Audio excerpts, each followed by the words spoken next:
Vendimi për mbylljen e platformës TikTok e përkrajnë edhe një pjesë e mirë e qytetarëve, të cilët RTS pyeti.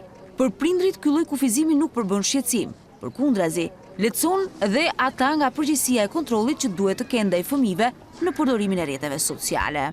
Shumë i drejtë. E kam pas një akaunt, po e kam shirë. Shumë mirë. E juve keni vetë TikTok? Jo. Po fëmijët? Jo fare. Me ato impakti që ka negative, mund të thuhet i drejtë. Nga ana tjetër është kjo ideja e qenit e lirisë të fjalës e njërën tjetër, kështu që nuk është bardhëzi kjo gjë, domethënë. Juve ju prish puna apo ju? Unë se përdor fare. Nuk mendoj se duhet mbyllur plotësisht sepse ka segmente të ndryshme të shoqërisë në rangun e moshës. Fëmijët duhen kufizuar sepse nuk është i dobishëm.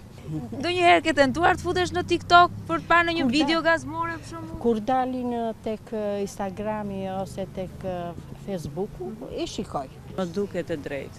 Unë jo, nuk e kam të hapur, por e shoh që rinia edhe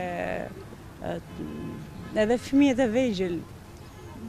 TikTokun është shumë i përhapur. A keni llogari në TikTok? Jo. Nuk keni futur asnjë rast për qef? Fare, edhe i ndirë kur e krijoj, domethënë po sepse për sa kohë ky nuk merr një gjë të mirë atje, pse do ta mbaj.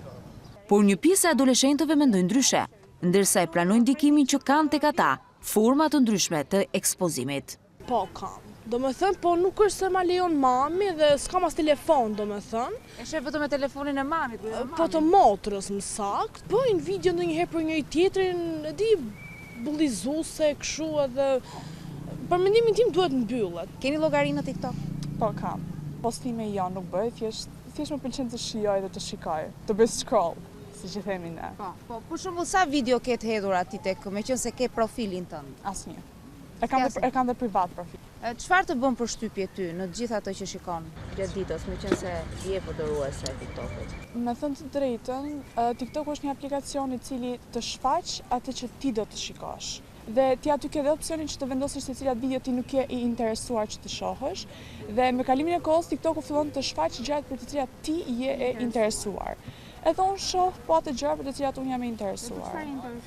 Për vlogje të ndryshme, për shembull, jetën e gocave, adoleshente ose gocave edhe më të rritura se unë. Më pëlqen të ndjek lifestyle-in, le të themi, të tjerëve.